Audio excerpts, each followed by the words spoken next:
guys rero abenshi bazi ko sun cream ari iyo mu zuba gusa kandi burya sun cream ni iyo mu gihe cyose.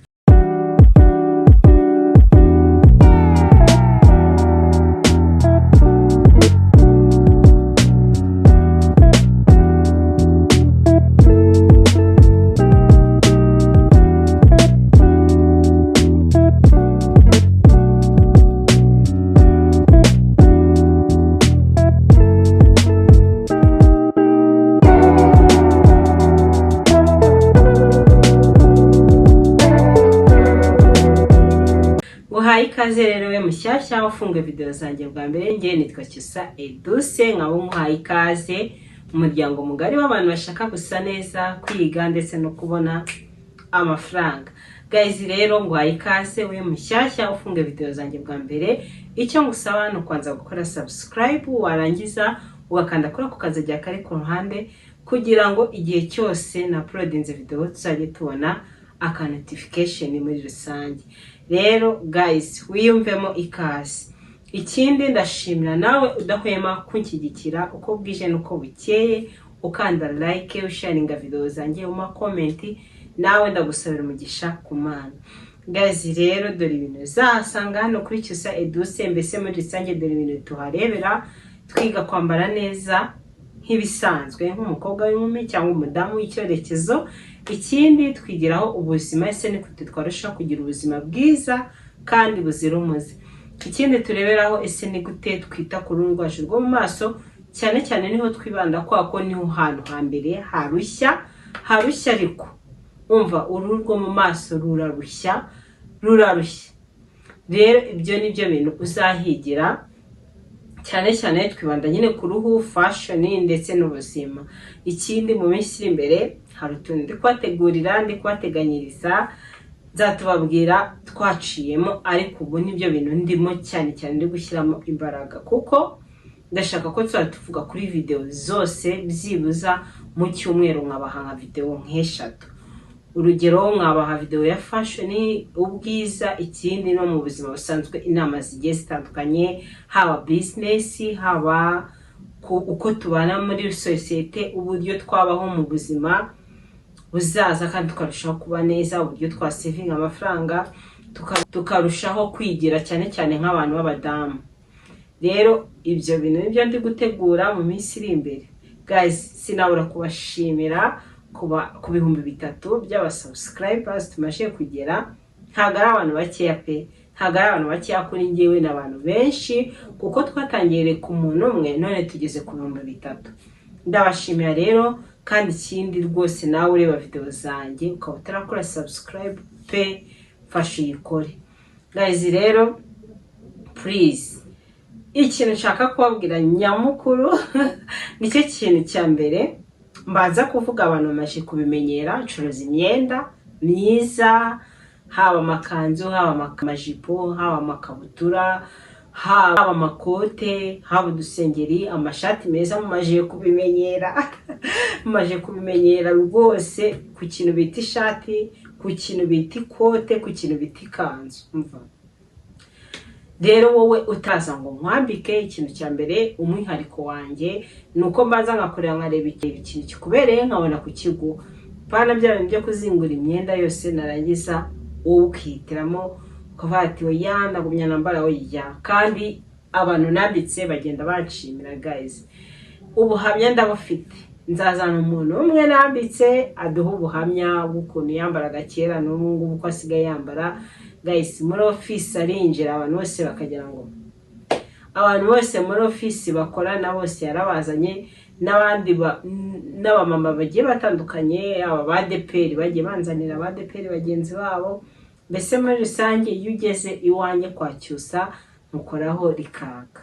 Rero icyo mbasaba ni ukungana. Ikindi ushobora kutabuboneka cyangwa utuye ahantu kure, namwe nabatekerejeho, wakandika nimero yanjye, warangiza igihe nacuruza, ko akenshi nkunda gupostinga kuri status saa 1:30, saa 1:40 za mu gitondo mu postings, kandi buri munsi akenshi mu cyumweru nca kuranguramo nk'inshuro 4.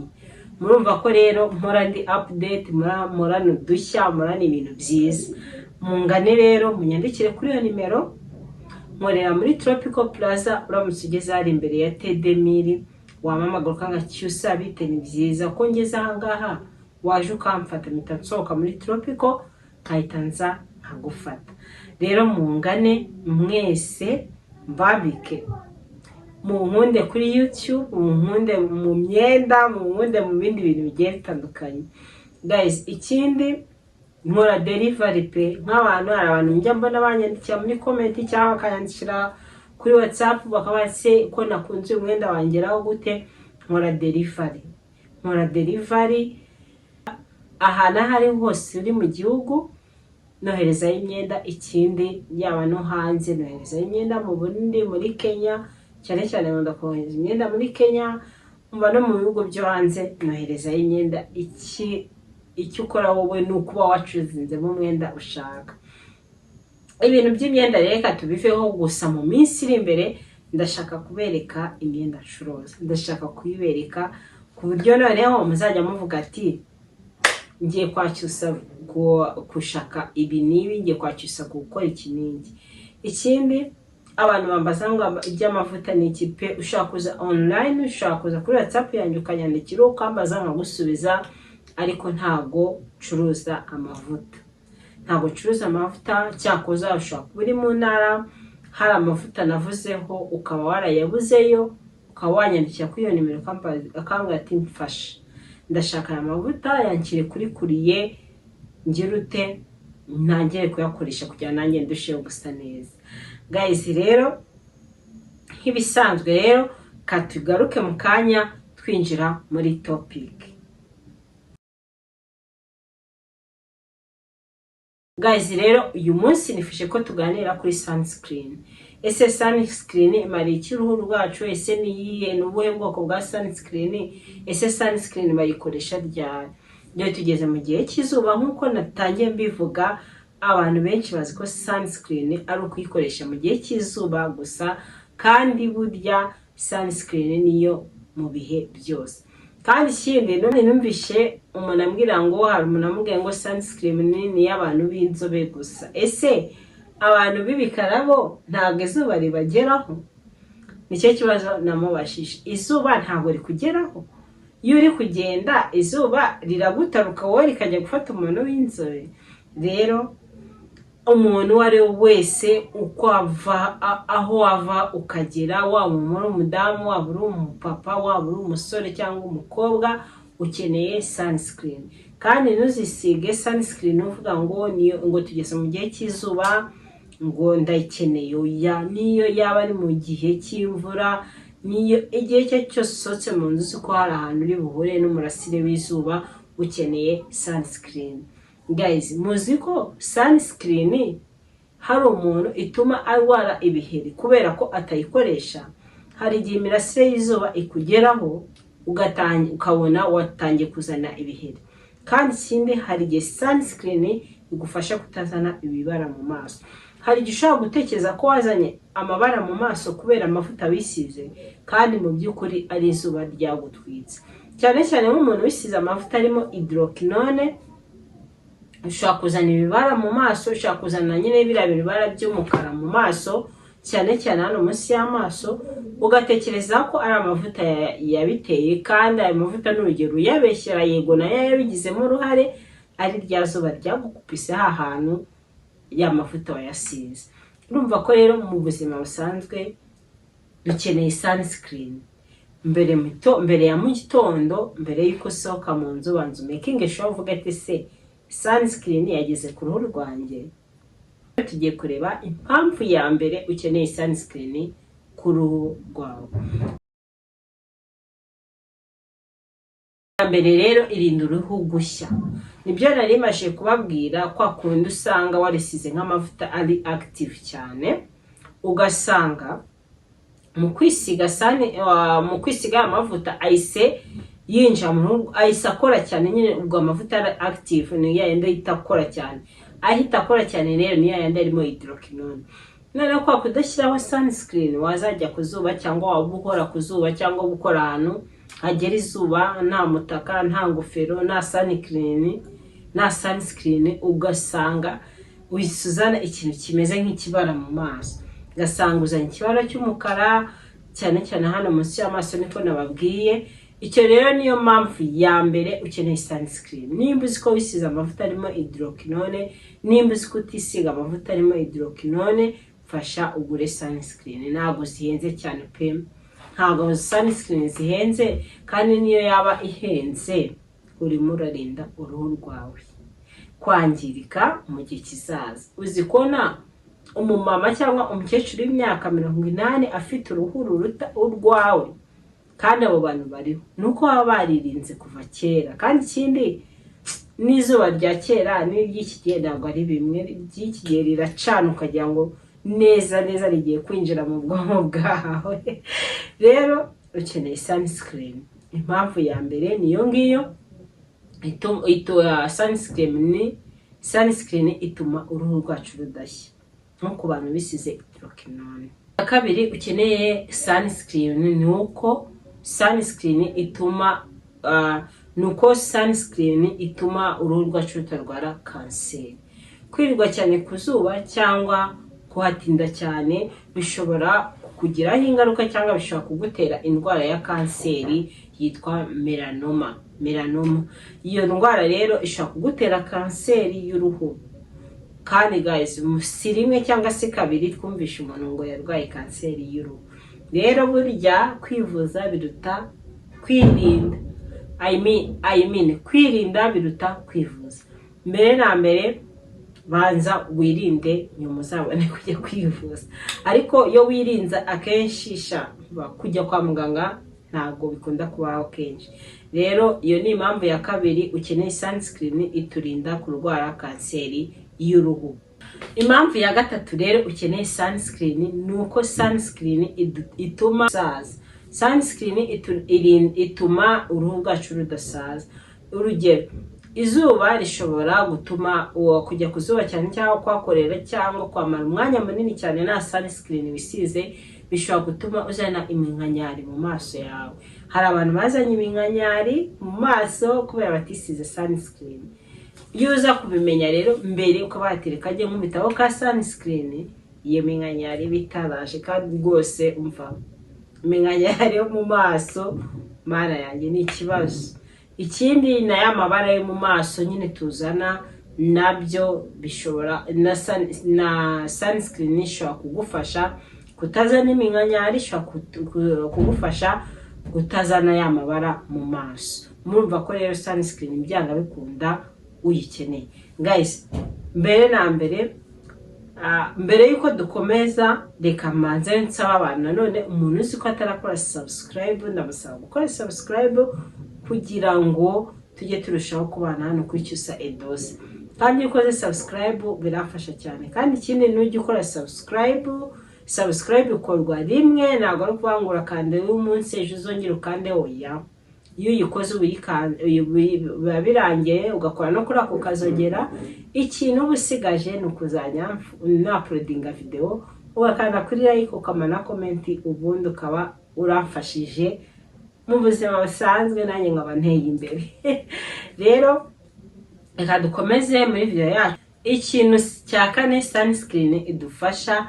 Sunscreen ituma tugira uruhu rusa hose. Guys, mwari mwabona umuntu ufite mu gahanga h'umukara yagera ku matama akaba inzobe. Iyo ni impamvu y'uko utisiga sunscreen. Sunscreen rero izagufasha kugira mu gahanga hasa no ku matama yawe. Hari abantu pe benshi usanga bafite mu gahanga h'igikara amatama ari inzobe. Rero mukoresheje sunscreen ibyo byose byashira. Guys, ndabibutsa ko ibi ari impamvu nyine, mbese impamvu dukeneye sunscreen. Guys, rero igice cya kabiri tugiyemo, ese sunscreen ziri mu moko angahe? Sunscreen ziri mu moko abiri, ariyo physical and chemical. Ese physical ibimeze gute? Ni ikihe cyiza cya physical sunscreen na n'ibibi bya physical sunscreen? Ikindi ese ni ibihe byiza bya chemical sunscreen cyangwa ni ibihe byiza bya sunscreen cyangwa ibibi bya sunscreen? cyangwa ibibi bya chemical sunscreen. Rero physical sunscreen ibigizwe n'ibintu bibiri, nicyo kizabikubwira. Ushobora gusoma muri ingredient ibintu birimo, tuvuga ati ibyanga bikunda ni physical sunscreen, cyangwa uburyo uri kwisiga bikakuberera mu maso, ushobora kuvuga ngo iyi ni physical cyangwa iyi ni chemical. Ese muri physical barimo ibihe bintu, ku buryo ki ushobora kuvuga ngo nyine abarimo izihe ingredient ziri principe cyangwa ziri zibanze. Ese muri physical haba harimo izihe ingredient zibanze ku buryo ushobora kuvuga ngo iyi ni physical cyangwa iyi ni. Rero muri physical haba harimo zinc oxide na titanium dioxide. Ibyo nibyo bintu bibiri uzasanga muri physical. Noneho physical icyiza cyayo, yaba ari physical yaba ari chemical, ni nziza. Wowe icyo ushaka ni uguhitamo iyo wumva ikubereye. Muri physical nakubwiye ko haba harimo zinc oxide na titanium dioxide. Physical ikintu idufasha ku ruhu rwacu, physical sunscreen ikintu idufasha nuko ya mirasire ye yikubise mu maso, iyo ntago ituma ya mirasire yinjira mu ruhu rwawe, ahubwo irakubita ikongera ikisubirirayo. Ntago iba ikinjiye mu ruhu rwawe kugira ngo irwangize. Muri mva ko physical ari nziza, ariko physical igira ibyiza ikagira n'ibibi. Ikintu kibi cya mbere cya physical nuko yo uyisize bisaba kuyisiga umwanya munini. Bisaba kwisiga umwanya munini kubera ko yo wisize physical mu maso yawe umeze nkaho wisize ibintu by'umweru ku buryo wisiga bigasaba ko uyisiga umwanya munini kugira ngo bya bintu by'umweru bishire. No hakaza n'ibyiza bya physical. Physical ihita ikora cyane ako kanya ihita ikora, cyangwa iyo umaze iminsi yusiga ihita igukora imiti, nimba ari kudasa mu maso, nimba ari yaminkanyari, imva ihita ibikuraho ibyo byose. Noneho ikindi cyiza cya physical nuko ikora cyane ku bantu bafite sensitive skin. Ku bantu bafite sensitive skin physical irakora cyane. Ese muri chemical haba harimo ibihe? Ibyiza bya chemical ni ibihe? Ibi bya chemical ni ibihe? Ni ibingibi nje kuko chemical haba harimo ngo oxybenzone na active, ibintu ngibyo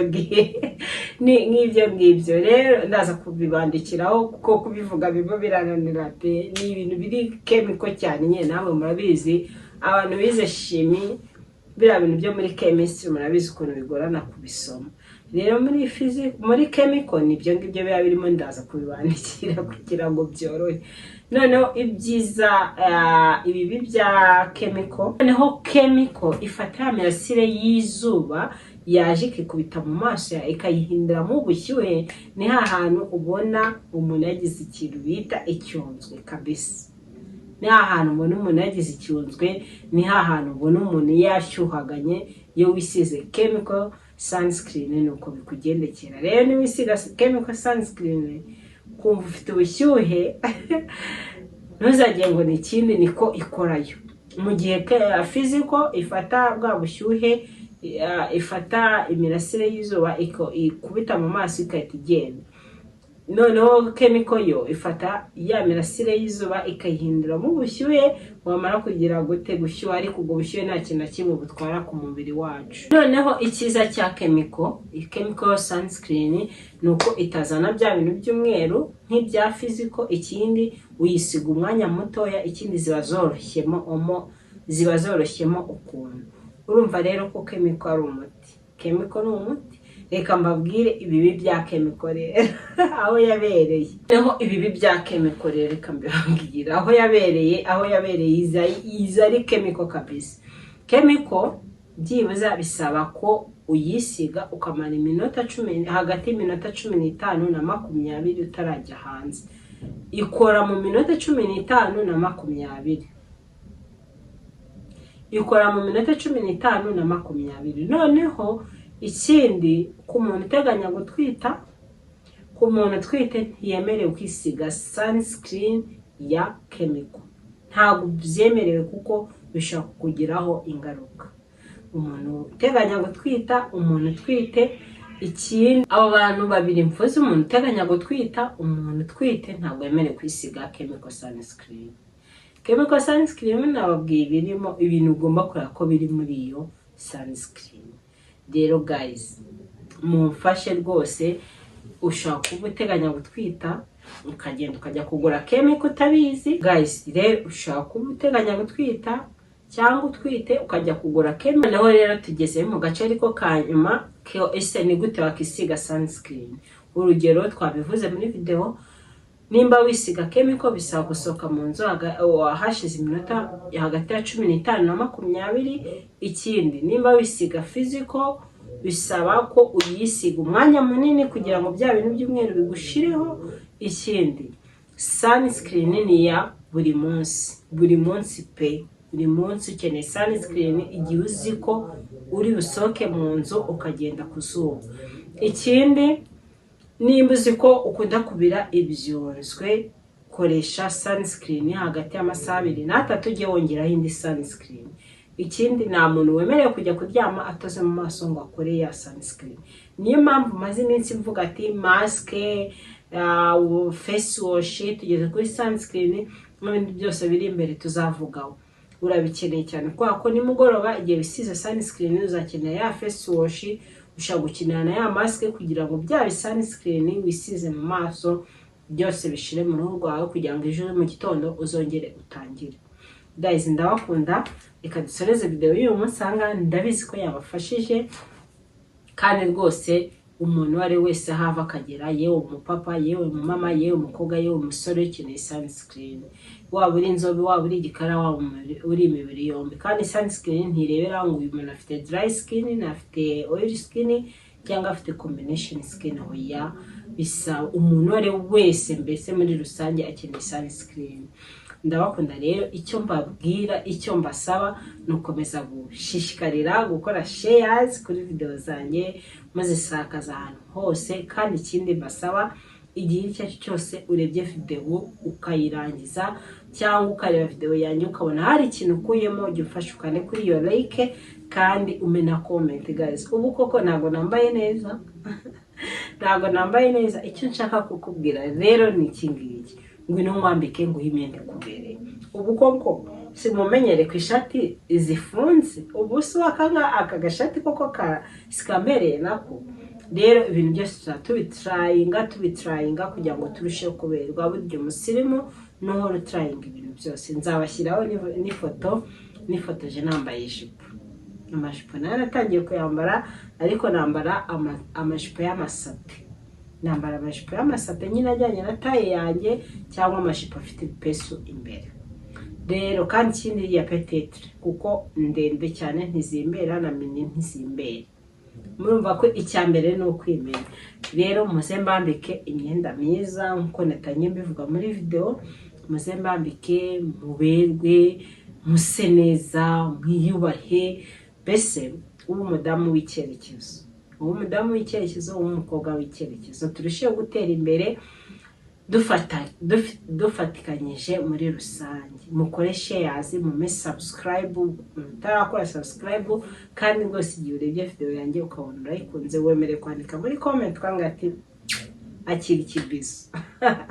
Guys, ndabashimiye, mwaramfashije, mukomeje kumfasha, muzanamfasha kuko ntabafite nta n'ikintu kimwe nakigezaho. Ndabakunda rero, mbafite ibintu byinshi cyane, mbahisha ibintu byinshi cyane. Wowe icyo ngusabye ni uko utazakora amaso yawe nakurikiza Edouce. Rwose ngiye icyo ngusezeranyije ni uko video ku gihe kandi nziza ifite ibintu by'ubwenge. Ndabakunda cyane rero. Ushaka imyenda n'ubundi muri rusange wanyandikira kuri iyo nimero, reka ngende nyishyizeho kugira ngo utaha uzagire ikiganiro ureba na nimero. Ndabakunda cyane rero, mureke tuzabone muri video itaha. Bye.